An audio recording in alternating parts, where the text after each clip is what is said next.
Peace be unto us and to all beings everywhere. Hari Om Tat Sat, may it be so. So good morning, everyone. Good morning to you all.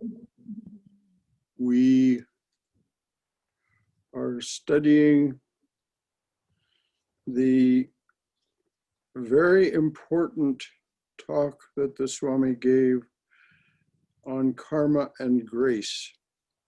And the reason I say very important is that when we understand the relationship between karma and grace, when we understand that grace is ever present, as Sri Ramakrishna said, the breeze of grace is always blowing. You have only to raise your sails. We can see that that breeze of grace will blow away our karma if we offer ourselves to the divine presence. And I'd like to remark about something that I've said a few times before in other circumstances, but I'm going to say it this morning because it moves to happen.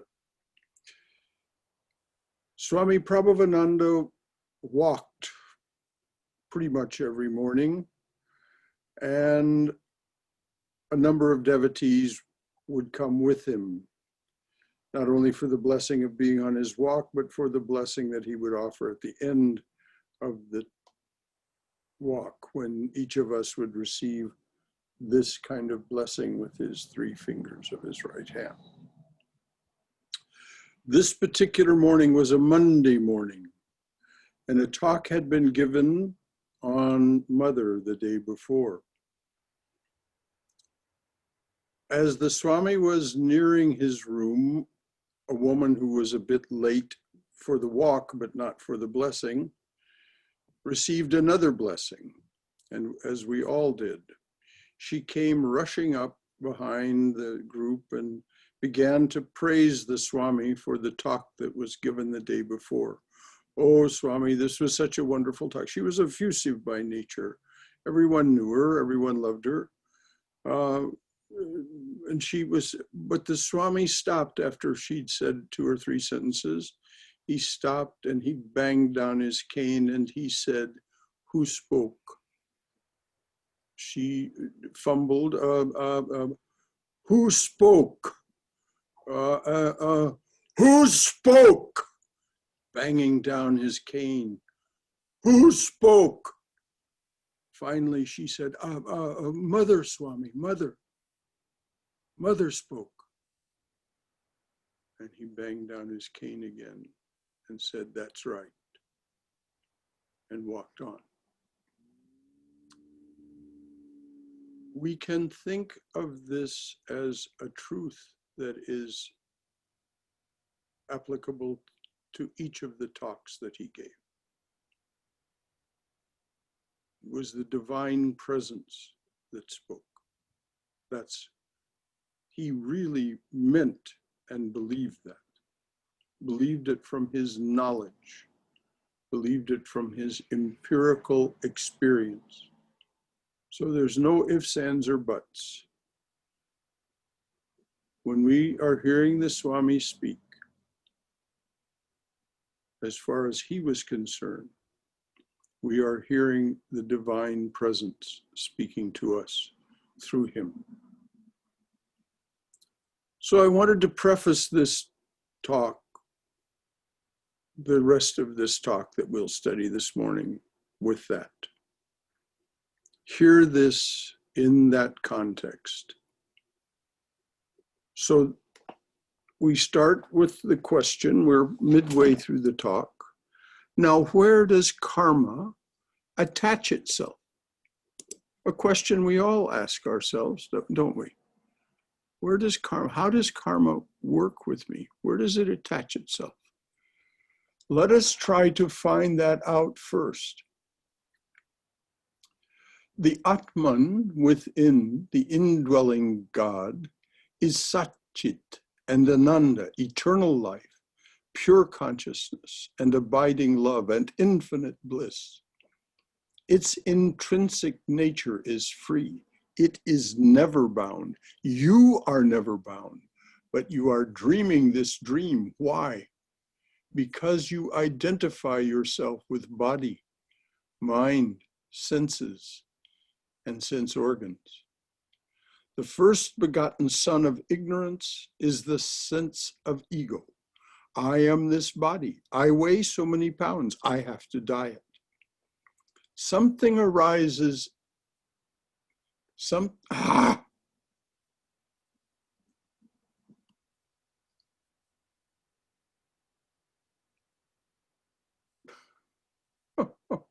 God.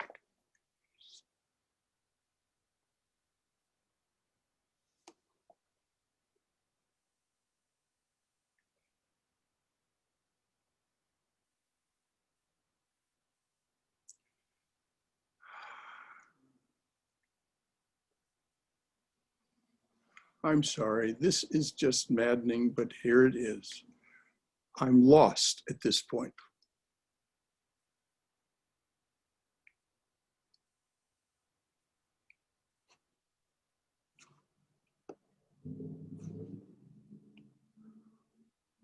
Something arises in the mind.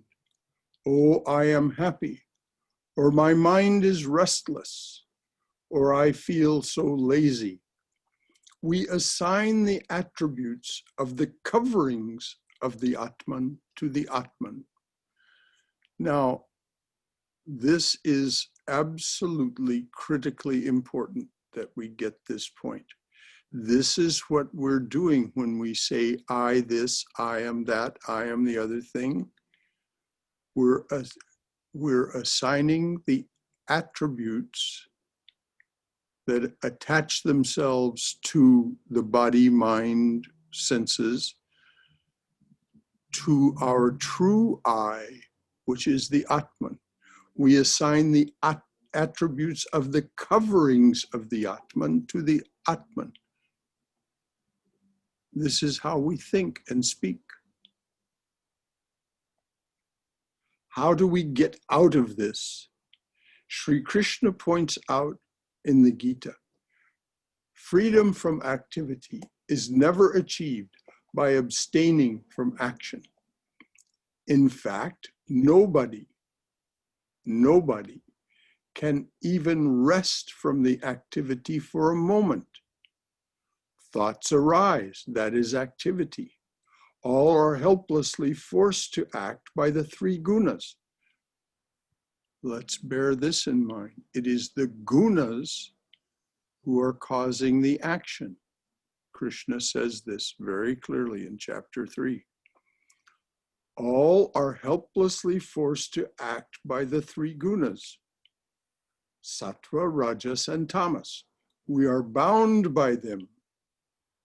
It is three gunas that make the mind calm, restless, or lazy. It has nothing to do with the Atman. It has nothing to do with the truth of yourself. It is the three gunas that make the mind calm, restless, or lazy. We are subject to them. According to them, we act, think, and behave. So should we renounce physical action? If the mind continues to dwell in those thoughts concerning them, that would be hypocrisy. Or, as modern psychologists point out, repression. Is that clear what the Swami is saying? So should we renounce physical action? If the mind continues to dwell in those thoughts concerning them, that actions, that would be hypocrisy. Or, as modern psychologists point out, repression, which does not work. The harder we try to repress the ego, the harder it fights back. So should we give expression to every thought that arises in the mind? Then we shall be nowhere.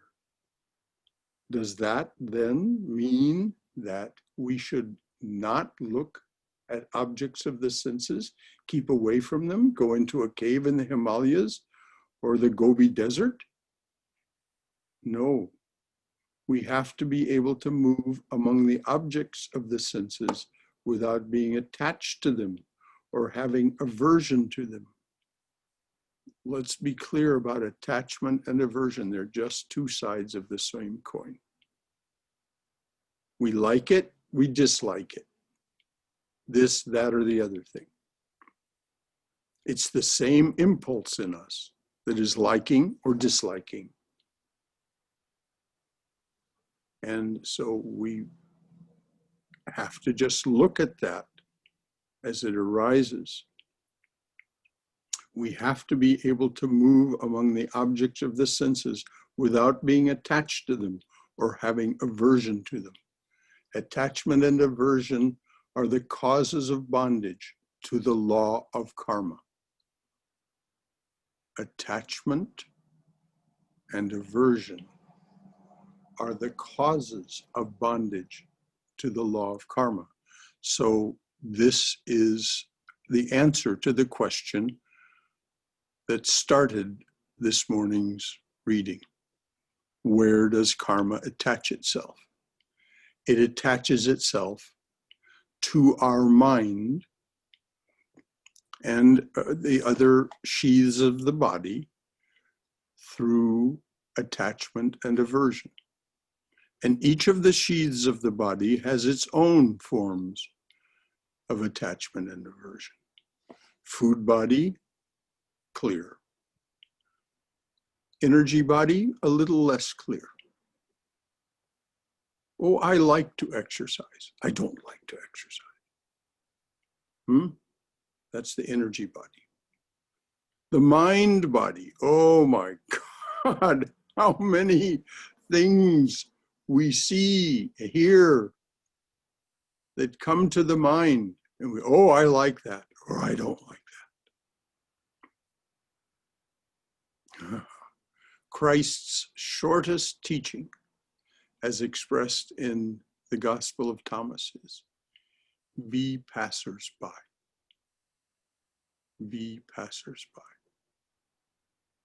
Don't like or dislike. Enjoy. Don't enjoy. Fine. Absolutely, in a sense, you're helpless. You can pretend you don't enjoy ice cream, but if you have some ice cream, your taste buds and the rest of your food body are going to say, oh, wow, ice cream, for the first 10 seconds anyway. That's about how long the enjoyment really lasts. So attachment and aversion are the causes of bondage to the law of karma. There must therefore be a secret of action. You have to meditate, but is it possible to meditate and not perform action? Through action, we must learn to keep our mind in God and be free from attachment and aversion. If we keep the thoughts of the divine in our mind and are passers-by, so we're passing through a beautiful sunrise or sunset, or a beautiful forest, or we're hearing some dreadful thing on the news. Some truly horrible thing has happened or was about to happen. We simply just observe it and go by. It's not easy. It's a simple concept, but it's not easy. We have to work at it. And so the Swami quotes here from the Gita, keep the mind in God and be free from attachment and aversion. And then the quote from the Gita, we have the right to work, but we have no right to the fruits of the work. And that includes just exactly what I was talking about. Eating some ice cream, seeing a beautiful sunset, walking through a beautiful forest, hearing something on the news that brings you revulsion, even fear. Don't hold on to it. The holding on to the fruits, the fear, the delight, that's the issue. We have the right to work, to see, to enjoy, but not to the fruits of the work, that which is the result of seeing or tasting. Every day after you have done your deeds and thought your thoughts, now here's the secret that he was saying. Every day after you have done your deeds and thought your thoughts, offer the effects of all these to the God within you. As a matter of fact, it's good to start the day with the intention that everything that happens during the day is thine, O divine presence. It is thine, and so all of it is yours. Never forget that the ideal is to attain Brahman. That is to say, that you identify yourself entirely with the Atman and not with the coverings of the Atman. Atman, Brahman are the same. Atman is Saguna Brahman, Brahman with attributes, Brahman without attributes, Nirguna Brahman. That is the final identification. Actually, it's beyond identification because there's nothing to identify with it. It just is. The question that arises is, but then it would be a motiveless action. How is that possible? I want to do something because I want to get certain effects out of it. Now, isn't that a very simple way to say such a profound truth? The question that arises but then that would be a motiveless action. How is that possible? I want to do something because I want to get certain effects out of it. Oh, that is the confusion. Remember, it is the gunas that are prompting the action, that are prompting the thoughts, that are prompting the desire to get the effects. It is not you yourself. Disidentify with all of that. As Swami Sridharananda so beautifully says, divinize your life. Divinize your life. The gunas are the divine also. They are Saguna Brahman. They are Shakti. But they come, they go, if we don't hold on to them. I want to do something because I want to get certain effects out of it. Motiveless and disinterested actions may be all right to read about in books, but how can I do it? Well, it is not completely motiveless action, but there is a bigger motive in it. You see, if you ask for the fruits of action, yes, you get them. We all know this statement, be careful what you ask for, you might get it. No? There is a bigger motive. You see, if you ask for the fruits of action, yes, you get them. If you do not seek for the fruits, but offer them to God, you will get an infinite effect. Hear that. If you ask for the fruits of action, yes, you get them, and the karma that goes with them. If you do not seek for the fruits, but offer them to God, you will get an infinite effect. That effect being infinite, is never exhausted. That effect is that you find God.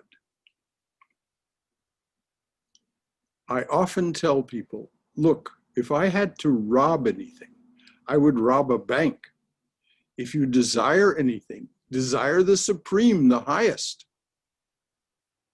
So if you're going to rob, don't rob a candy store.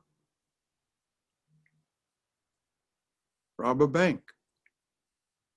And as Sri Ramakrishna says, if a thief by nature knows that behind a thin wall there is a treasure of gold, what will that thief do?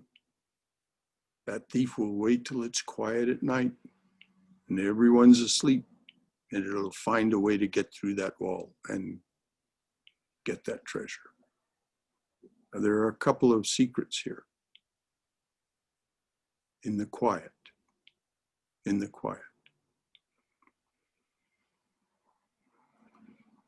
When everyone else is otherwise distracted, you don't be distracted. Your focus is on the treasure.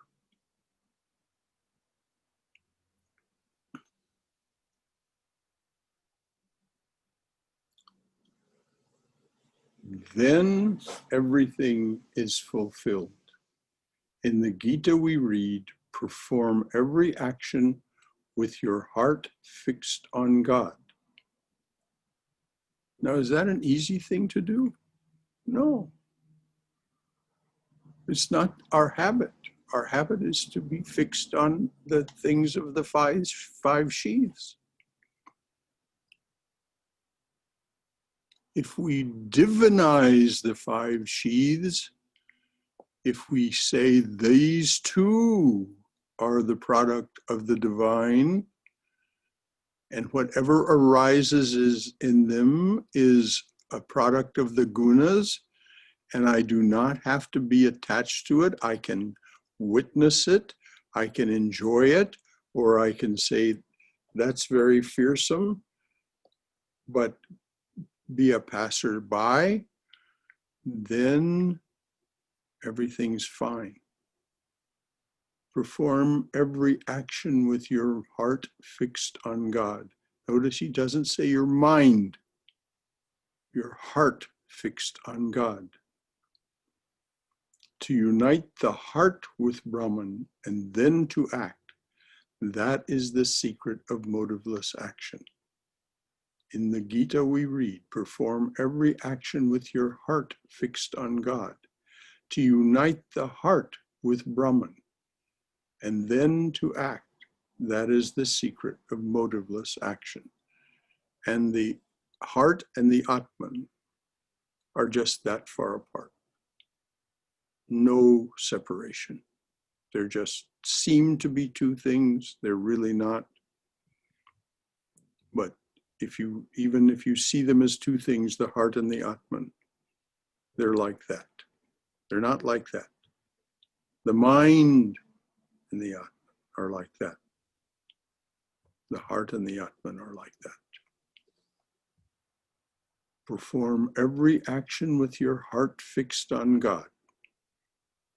To unite the heart with Brahman and then to act, that is the secret of motiveless action. And motiveless action has no karmic consequences. It does not, the karma does not attach to you. It stays with the gunas.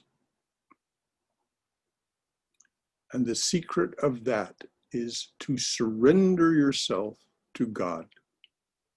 That means to keep your mind fixed in God. So the Gita says, keep your heart fixed in God. Now the Swami says, you must train your mind also. From that heart center comes the power to fix your mind in God. Surrender yourself to God. That means to keep your mind fixed in God. In the Gita, again, we find, in the calm of self-surrender, the seers renounce the fruits of action and so reach enlightenment. Then they are free from the bondage of rebirth and pass to that state which is beyond all evil. Evil is what? Evil is attachment and aversion. Evil is that which keeps us bound. So I'm going to read that again.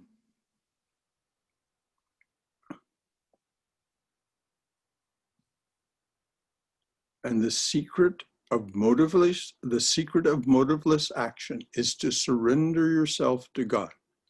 That means to keep your mind fixed in God. In the Gita, again, we find, in the calm of self-surrender.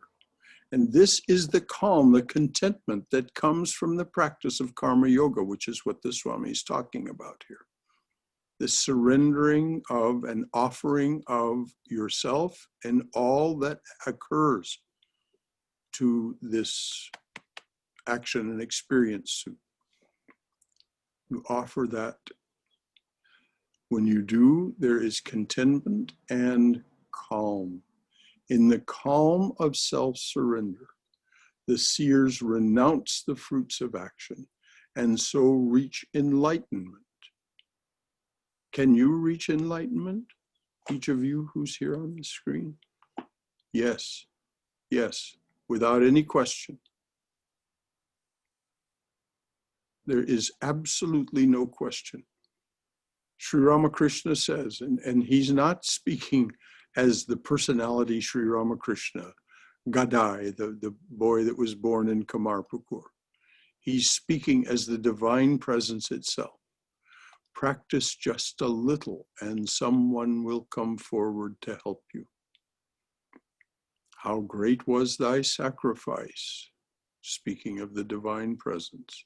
How great was thy sacrifice, freely choosing thy birth in this prison, our iron age, to unchain us and set us free. In the calm of self-surrender, the seers renounce the fruits of action and so reach enlightenment. Then they are free from the bondage of rebirth and pass to that state which is beyond all evil. And there is another method. Try to consider your work itself as worship.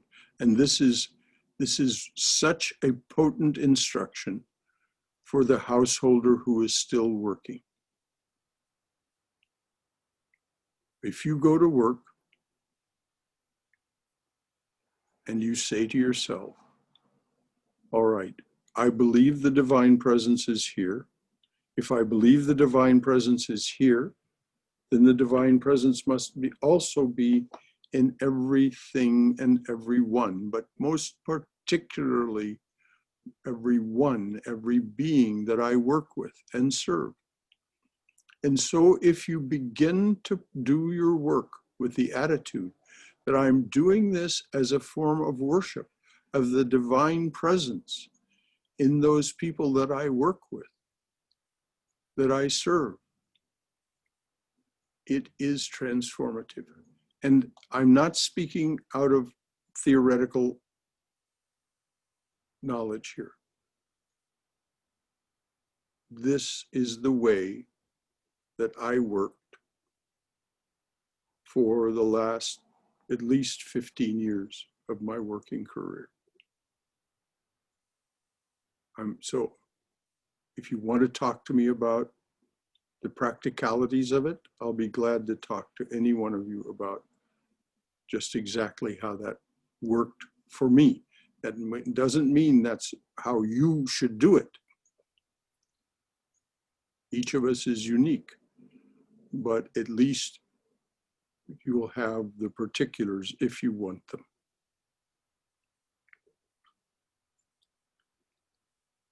There is another method.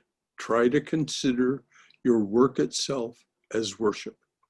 Let me quote the Gita again.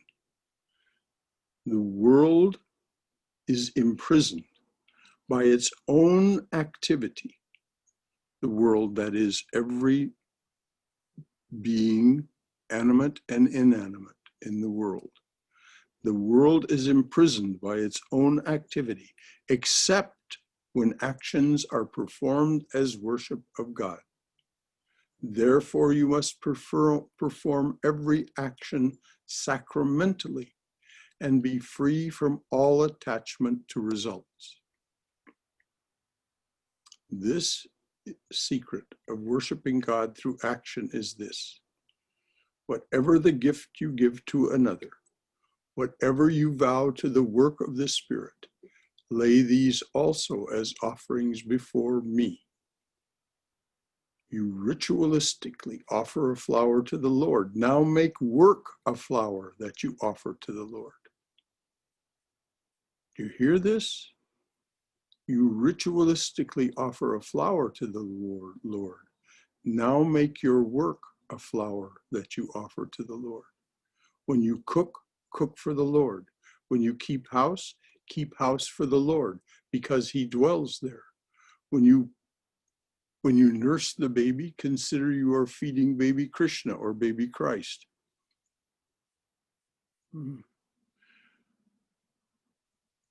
Those of you who are reading the book Love Poems from God, you will see that this was a profound practice among the Christian saints.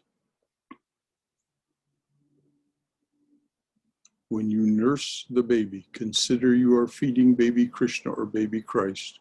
And that included the men saints, St. John of the Cross, St. Francis of Assisi, and so on. Meister Eckhart. Why? Because as Mirabai points out, when she wasn't allowed to go into a temple in Vrindavan, because no women were allowed, she said to the head priest that she asked to come and see her to talk about this, she said to him, "Are not all souls female before God?" He took her by the hand and led her into that temple.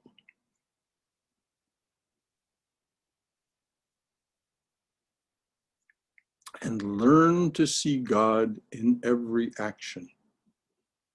He who sees Brahman in every action finds Brahman, the last line of Om Brahmarpanam. He who sees Brahman in every action finds Brahman. The ultimate thing is to get rid of the ego entirely. Sri Ramakrishna used to say this prayer: I am the machine, thou art the operator. I am the house, thou art the householder. I do as thou makest me do. I speak as thou makest me speak. Now that was the personality of Gadai, the boy born in Kamarpukur that became Sri Ramakrishna, speaking of his action and experience machine, the body that he inhabited. I am the machine, thou art the operator. You don't have to say more than that. If you want to say it all, fine. But you don't have to say more, because that's what he most often repeated. I am the machine, thou art the operator. Who is the thou? The thou is Shakti, the divine mother, operating through her gunas. I am the machine, thou art the operator. I am the house, thou art the householder. I do as thou makest me do. I speak as thou makest me speak. But we must be sincere about this. In other words, even in the beginning, when we're doing it as a stand, you assert a belief in it, even though you don't know it from your heart yet. You say, Sri Ramakrishna said it, Sri Krishna said it.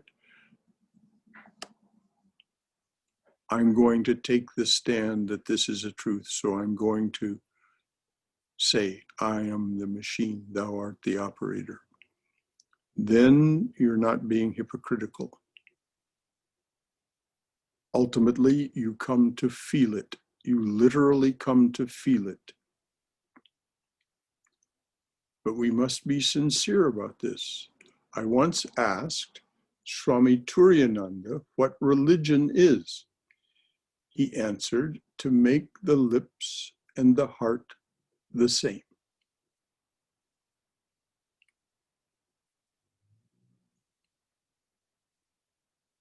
To make the lips and the thoughts behind them, what we say, and the heart the same. The heart always knows. The heart is never deceived. I asked Swami Turiyananda what religion is. He answered, to make the lips and the heart the same. In other words, to be sincere. When you feel that you are only an instrument, and notice the word feel, when you feel that you are only an instrument, if you remember, that's where I started this talk, was with this reading, with that story about Swami Prabhavananda, and having given the talk on Mother on Sunday, and then being praised for it on Monday, and saying, who spoke? And the devotee finally said, Mother, Swami. And he said, that's right. When you feel that you are only an instrument, then God is the operator within. When you feel that you are the instrument, that God is the operator within, you have to feel it sincerely. My master, Swami Brahmananda, my master taught me this truth. The Lord or God does his own preaching. You be the witness. In other words, that you are attached, you are attracted,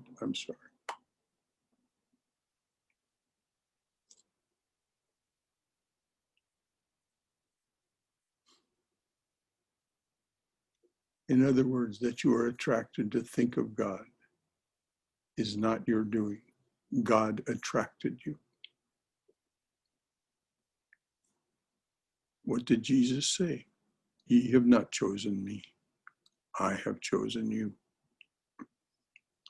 Now I must tell you how an illumined soul feels about action. The gopis, shepherdesses, were eager to see their beloved Krishna, but the river Yamuna was flooded. They couldn't find a boat to carry them across, and they couldn't swim. A holy man came by, probably Vyasa. Vyasa is always alive, we're told, and comes and appears in these remarkable situations. So the Yamuna's flooded, the gopis couldn't find a boat to carry them across, and they couldn't swim. A holy man came by, probably Vyasa, and they asked him, Holy sir, please help us cross this river. He said, look, have you got something to eat? They had all kinds of food, which they gave him with the hope that he would help them cross. You know, he finished everything. You know, it seems impossible to us, but let's just provisionally believe it, for the sake of the story. They had all kinds of food, which they meant to give to Krishna, which they gave to him with the hope that he would help them to cross. You know, he finished everything. And then he prayed to the river Yamuna, River Yamuna, if I have not eaten anything today, please part. And the river parted because he felt he himself had not eaten.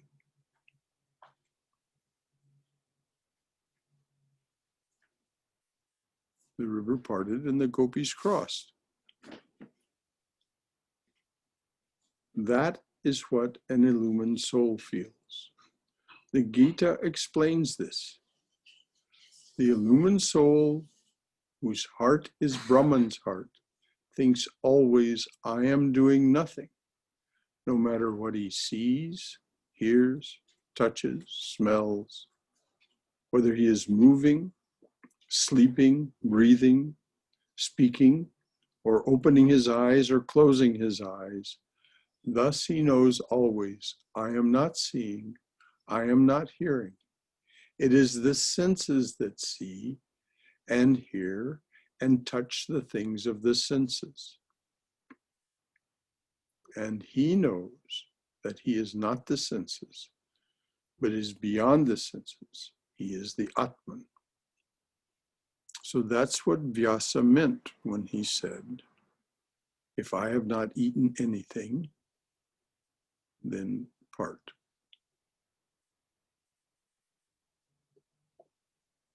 It was the things of the senses.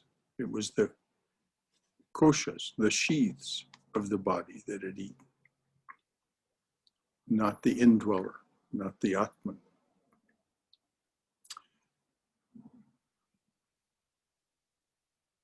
Saint Augustine used to pray, free me from lust. And then he would whisper, not yet, Lord. Why? This was the young Saint Augustine. He was still attached to lust.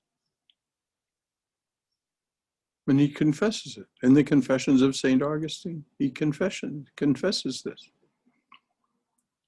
He would say, free me for lust. And then he would whisper, not yet.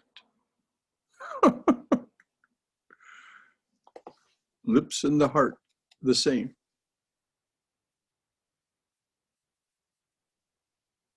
When we are weak and cannot resist our temptations, what do? Pray. But you know the secret? Who answers the prayer? If done sincerely and earnestly, the answers to our prayers come from, not from God above, but God within.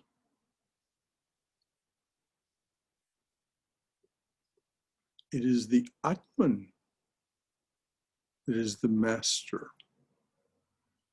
This action and experience suit, it says in the Gita, was created for its purposes.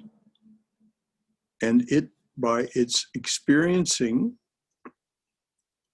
what we experience, sanctions our experiences. So the answers to our prayers not from God, the answer to all our prayers come from not God above, but God within. In other words, the Atman answers our prayers. It is you who answer your own prayer, and every prayer is answered.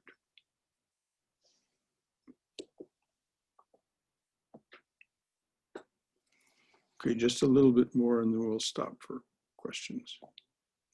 The earth moves, but what do we think moves? The earth moves, but what do we think moves? Through our illusion, the sun appears to move.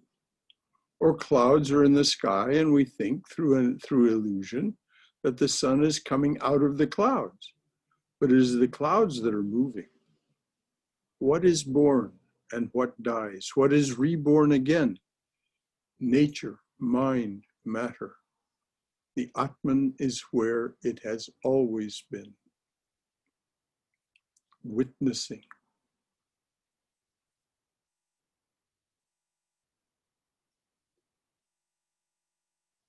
What is born and what dies? What is reborn again?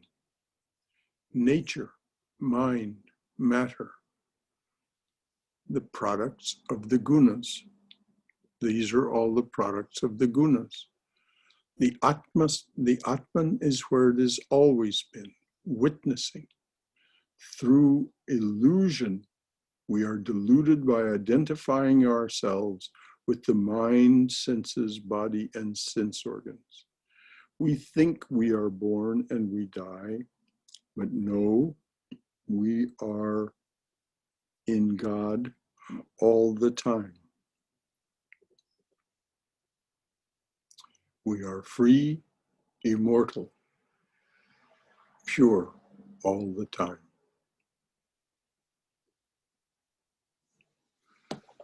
So let's leave off the reading there and take the last minutes we have, 12 minutes or so, 15 minutes or so, whatever it is, and do as we say, study the art of spirituality together. So much you have to offer from your own questions, your own experience. Please, please, please share this with us so that we can share in who you are and how all of this is with you. Anything at all from anyone? Brother Shankara? Yes, I am. So my mind is cloudy today, like the weather. Mm-hmm. Can you help clarify the connection between the mind, ego, and the gunas? Well, first of all, the gunas are the cause of everything, including the mind. And what was the third thing you said? The mind, the gunas? Ego, mind, Oh, and gunas. The ego, that's the easiest one. We have these sheaths that are the house or dwelling of the Atman. Each of these sheaths is a kind of mirror, And so the food body reflects the sustaining and protecting aspect of the divine. And we think, I am sustaining and protecting myself. No. The sustaining and protecting power, which is known as Vishnu and the Devas that are associated with Vishnu and Shakti, they're the ones doing it. And then there is the energy of the universe, the prana of the universe, which is an attribute of Saguna Brahman or Shakti. And we think it's my energy. So all this business of the ego is our identifying the reflection of the divine ahamkara, the divine I maker, and its attributes in each of our 5 sheaths. And so it becomes a hall of mirrors. And so one sheath will argue with another. I want something to eat. And the energy body says, no, you'll just gain weight. It's not good for you to eat that. Well, but I want it. It's only da da da da da. And so this hall of mirrors begins to argue with itself. And the intellect will, if you're sufficiently practiced at contemplation, concentration, and meditation, the intellect will get involved with a still small voice that says, leave off all this, leave off all this. But it's the buddhi, not your buddhi, the buddhi, the discriminating power. And so the mind and all of these sheaths, the mind is one of the sheaths, they're all the creation of the gunas. And we are full of all our impressions from all our past transmigration. Now, it isn't Swayam that transmigrated. It is the subtle body, which is now having the personality and an action experience suit called Swayam. But the subtle body, this is why we don't remember our past lives. It's not productive for us to remember our past lives. But the mental impressions are all there. And they are the karma that is attached to what we did before while we were still more ignorant than we are now. And so the gunas are like winds playing across wind chimes. The wind chimes are all those mental impressions. And so sattva comes along and blows across the wind chimes. And you feel, oh, contentment and uplift and so on. And then along comes tamas. And your mood changes. Just think how your mood changes throughout the day. Your mood changes. Oh, because something seems to have triggered it. Some thought, some feeling, something you heard on the news. But that was just something that happened. You can pay attention to it or not. But because it hit on some of these mental impressions that are from our past, oh, the mood suddenly changes and you feel, oh, I'm so unmotivated. Oh, how can I go on like this? So you see the relationship now between the ahamkara, which reflects itself as what we call our ego, our self-centeredness, and the mind and the gunas. That's the relationship. Thank you, Brother Shankara. And it's all illusory. What do we mean by illusory? It is always changing. Doesn't stay the same from instant to instant. As it says in the Chandi, O Devi, you created minutes, moments, and other divisions of time in order to bring about change in things. So all our sense of time passing and all of this, it's illusory. It's not eternal. It's not unchanging. It's not infinite.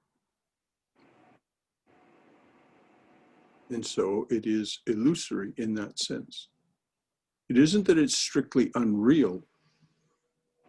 It's just that it's there and then it's gone. There and then it's gone. And this is why Christ said, be passers-by. Mm-hmm. Don't stop and get attached to the circus that's going on. Very good question, Swami. Anything else from anyone? I had a thought. Yes, dear. Thank you, Brother Shankar. I'm new to your talks, and as you were speaking, I was just, and you know what you just said about be passers-by. Mm-hmm.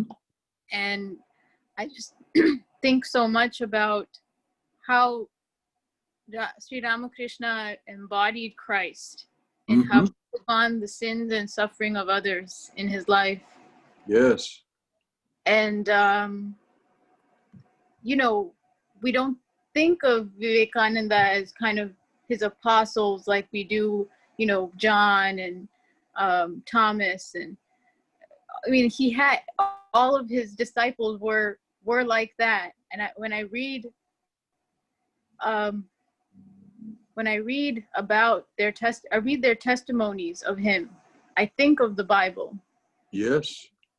And well, it's true that two of them were Christ's disciples, according to Thakur. Swami Saradananda and Swami Ramakrishnananda had been direct disciples of Christ. He never said which ones that I know of. It may be in the oral tradition. I've never heard it. So yes, absolutely, Sri Ramakrishna embodied Christ. As a matter of fact, by his own testimony, Christ merged with him. yes. And for some reason, when you were speaking, I also thought of one of his parables, the man with the tub of dye. Yes. And you know what you were saying about perception and vairagya and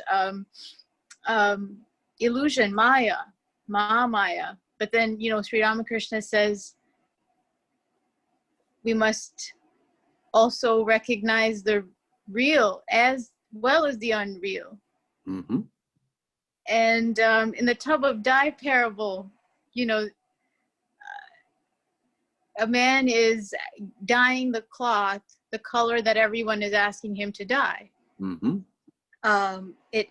but it comes out magically. But the tub is colorless, or Mm-hmm. we don't know actually what color the tub is, my understanding. And then the disciple at the end, or the man at the end, says, well, sir, color my cloth the color of your dye. Mm-hmm. And I just thought of what you said. And then what Sri Ramakrishna said about the mind. He said, the mind takes on the color of that which you dip it in. Mm-hmm.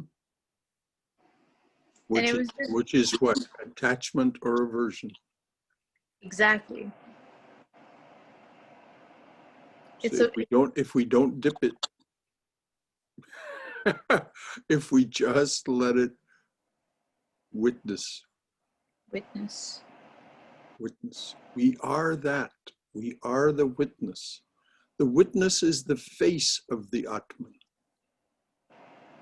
The witness presence within us is the face of the Atman. The Atman, of course, is infinite, so its appearance within Maya, it's just its face. Yes. So thank you. Paul, that was so good. Thank you very much, and welcome among us. Thank you. Where do you live? I actually live right now in Philadelphia, but I went to school in Atlanta. I went to high school and college there. Good, good, good. Well, I'm so glad you're joining us from Philadelphia. That's very sweet. There isn't a Vedanta center here.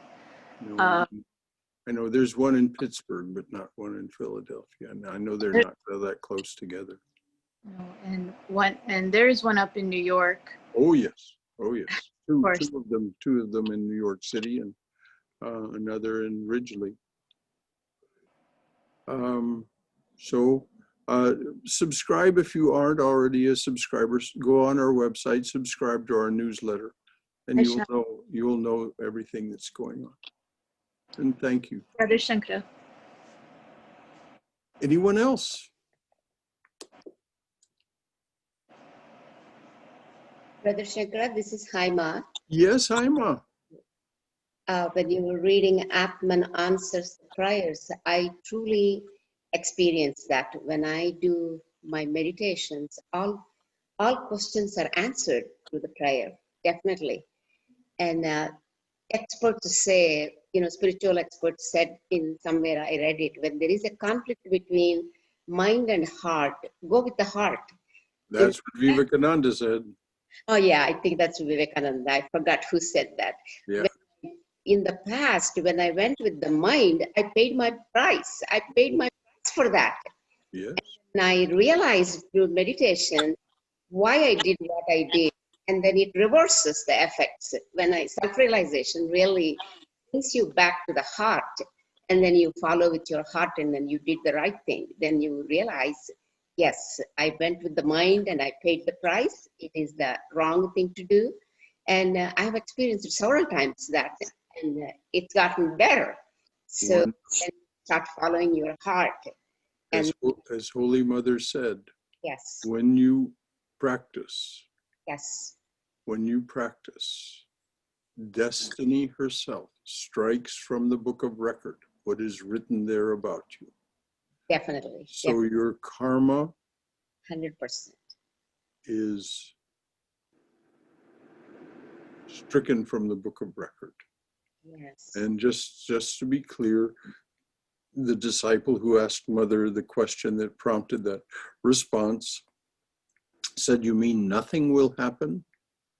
And Mother said, "Well, if your karma required that you would have a severe sword blow that nearly severed your leg.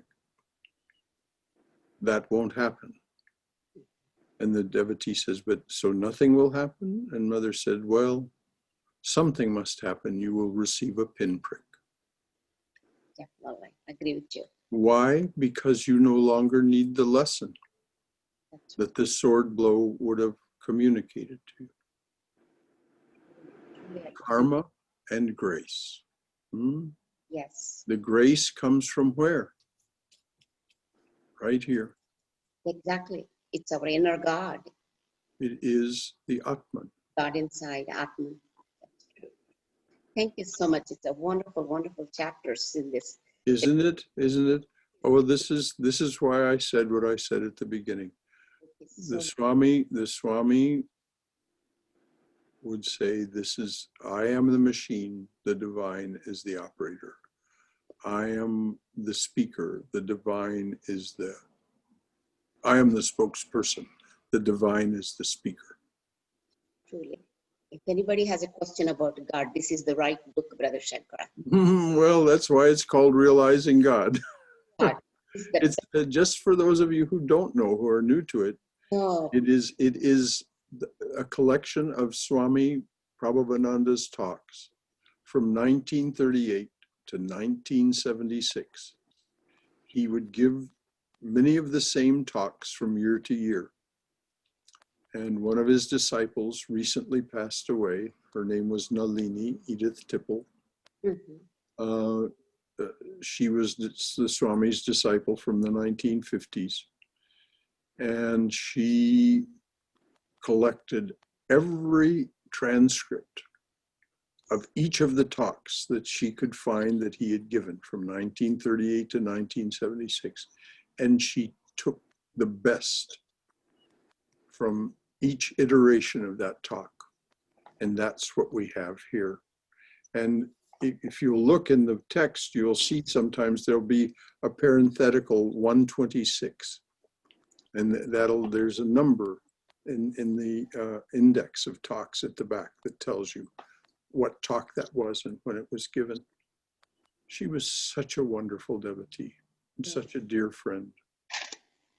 If you want to read a biography, a little short biography, her obituary, it's in the latest edition of American Vedantist, which you can find at americanvedantist.org, American Vedantist, all one string of letters.org. Go to that, and there's a sweet encomium to her in American Vedantist number 77. I read Mrs. Uma Majmudar's article, excellent article for the coronavirus. And Yes, Uma wrote a lovely article about how we can spiritualize our response to the yes, virus. book is definitely the book to understand spirituality and God. It's a great resource. Great resource. For Yes, it is. person. Anybody else before we wind up? It's a little afternoon.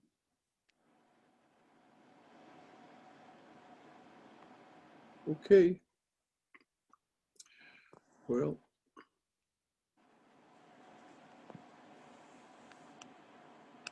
chant the name of the Lord and his glory unceasingly, that the mirror of the heart may be wiped clean and quenched that mighty forest fire, worldly lust, raging furiously within.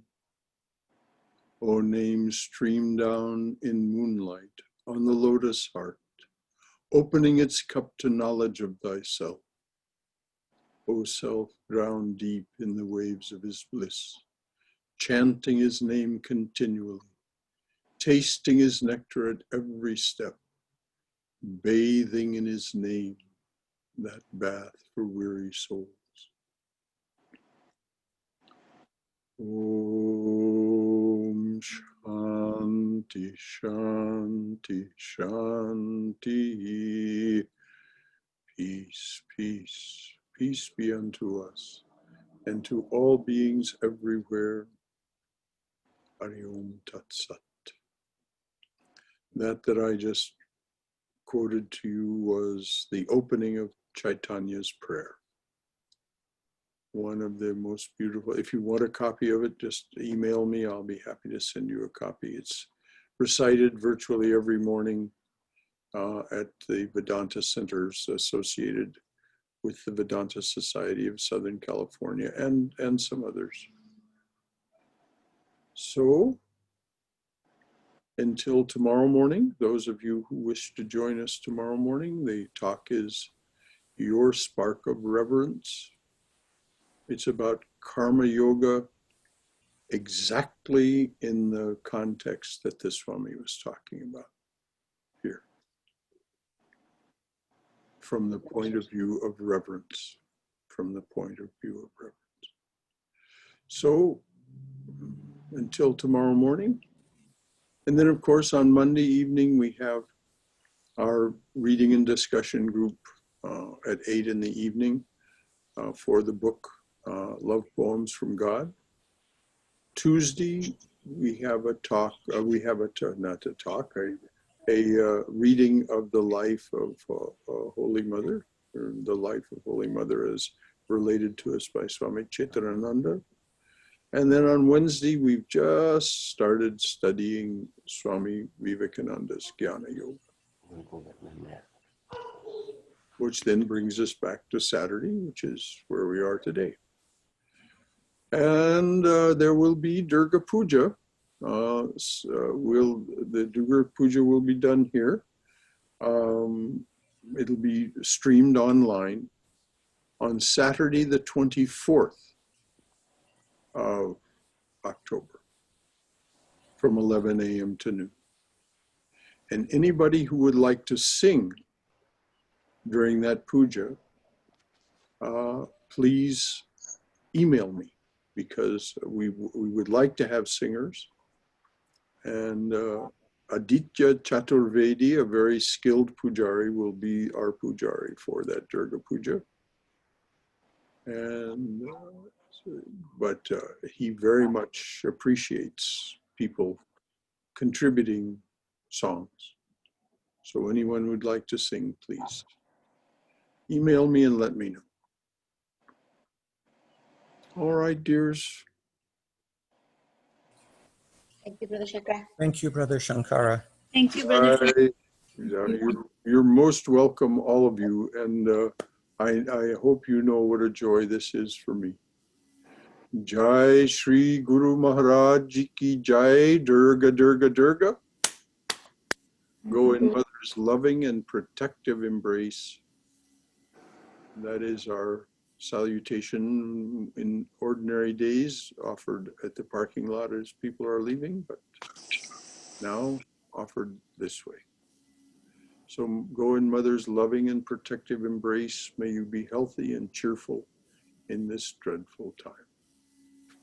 Until next time. See you Until tomorrow. next time. Oh, I see that fellow from Chennai is with us. Wonderful.